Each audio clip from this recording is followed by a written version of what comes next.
अस्सलाम वालेकुम। मैं राहत उलैन हूँ और आज हम पढ़ेंगे सेहत की नफ्सियात क्या है।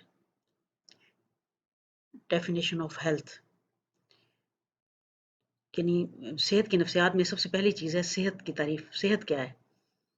सेहत का लफ्ज़ जो है वो अरबी ज़बान से निकला है, अरबी से लिया गया है और उसके लग़वी मायने हैं तंदुरुस्ती और शिफा। जबकि इस्तिलाह के लिहाज से सेहत या हेल्थ से मुराद जिस्मानी और ज़हनी तौर पर दुरुस्त और ताकतवर होना, यानी आप ताकतवर भी हों और ज़हनी तौर पर भी सही सोच रखते हों, दुरुस्त हों, तो आप सेहतमंद कहलाएँगे। अगर किसी फ़र्द के जिस्मानी अज़ा दुरुस्त तरीके से अपने काम करते हों और ज़हन भी सही काम कर रहा हो, तो ऐसा फ़र्द ही सेहतमंद फ़र्द कहलाएगा। यानी से ऐसे हम नहीं कहेंगे कि अगर वो उसमें कोई बीमारी नहीं है, बीमारी की अदम मौजूदगी ही सेहत नहीं कहलाएगी, बल्कि तब ही वो सेहतमंद कहलाएगा कि बीमारी भी ना हो और उसके तमाम जो अफ़ाल हैं वो सही तौर पर काम कर रहे हों, ज़हनी अफ़ाल भी दुरुस्त हों, जिस्म भी सेहतमंद हो, तो ऐसा शख्स हम कहेंगे कि ये शख्स जो है ये सेहतमंद है। WHO यानी वर्ल्ड हेल्थ ऑर्गेनाइजेशन, जिसको हम बैनुल अक़वामी तंजीम सेहत भी कहते हैं, उन्होंने सेहत से मुराद मुकम्मल जिस्मानी, ज़हनी और समाजी बेहतरी है को लिया है। यानी सेहत वो कहते हैं इस WHO के मुताबिक सेहत जो है वो जिस्मानी, ज़हनी और समाजी बेहतरी का नाम है। और एक सेहतमंद शख्स जो है वो माहौल के हर तरह के तकाज़ों को पूरा करने के लिए तैयार रहता है, चाको चौबंद रहता है। और गैर सेहतमंद शख्स जो है वो माहौली तकाज़े पूरे नहीं कर सकता। अब यहाँ तकाज़ों का मतलब ये है कि हमारा माहौल हमारे से मुख्तलिफ डिमांड्स करता है। आप मुआशरे में रहते हुए एक ही वक्त में कई रोल अदा कर रहे होते हैं। आप घर में, जैसे आपकी मिसाल अगर मैं लूँ, आप घर में बच्चे हैं, बेटियां हैं, स्कूल में चले जाएं, कॉलेज में चले जाएं तो एक स्टूडेंट हैं, बाहर निकलें तो एक शहरी हैं। तो इस हिसाब से आप पर बहुत सारी जिम्मेदारियां पूरी होती हैं, आयद होती हैं।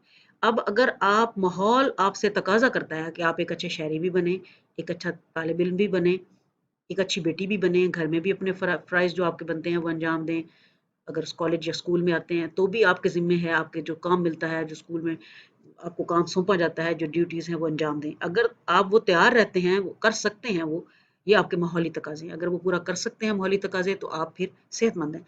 और अगर आप किसी भी वजह से उन माहौली तकाज़ों को पूरा करने के काबिल नहीं हैं, तो आप सेहतमंद नहीं कहलाएँगे। फिर है मुताबिकत क्या है? एडजस्टमेंट। मुताबिकत जो है, नफ्सियात में हम मुताबिकत से मुराद लेते हैं ढल जाना। अपने माहौल में अपने आप को ढाल लेना, एडजस्ट कर लेना। और आपके फितरी और समाजी माहौल में जितनी भी कोई रुकावट पेश आए, उनको पार कर लेना और अपनी ज़रूरियात को पूरा करने के लिए हर तरह से कोशिश करना, ये है एडजस्टमेंट। इसकी मिसाल ऐसी है कि जैसे एक शादीशुदा लड़की अपने घर जाती है, तो वो अपने माहौल में सारी रुकावटों को दूर करके हत्तुल वसा वहाँ, जिसको बसना कहते हैं, बसने की कोशिश करती है, अपने घर को बनाने की कोशिश करती है।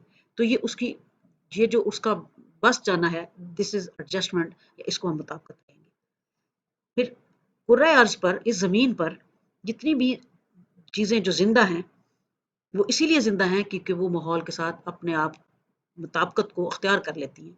इसीलिए अपनी बका को कायम रखे हुए हैं, कायम रहती हैं। ऐसी ज़ी हयात, ऐसी ज़िंदा चीज़ें जो इस कायनात में, इस ज़मीन में अदम मुताबिकत का शिकार हो जाती हैं, वो और तो माहौल उनको ख़त्म कर देता है। मुताबिकत जो है वो एक फ़र्द की वो सलाहियत होती है, ये एक बेहतरीन सलाहियत है, जिसके तहत वो फ़र्द अपने इर्द-गिर्द का मुशाहिदा करता है और माहौल की ज़रूरत के मुताबिक अपने आप को तब्दील कर लेता है। इसकी मिसाल ऐसे है कि पुराने वक़्तों में कहा जाता था कि जो जिराफ़ है, ज़राफ़ा, ये पहले छोटी गर्दन वाले हुआ करते थे और जब छोटी गर्दन वाले ज़राफ़ा थे तो उनका दरख्तों तक अप्रोच थी, दरख्तों के पत्ते नीचे होते थे, वो खा जाते थे। एक वक्त ऐसा आ गया कि ज़राफ़ा सारे पत्ते नीचे वाले जो थे वो सारे खा गए। अब पत्ते ऊंचे हो गए, तो जिराफ को जिंदा रहने के लिए लंबी गर्दन की जरूरत पड़ी।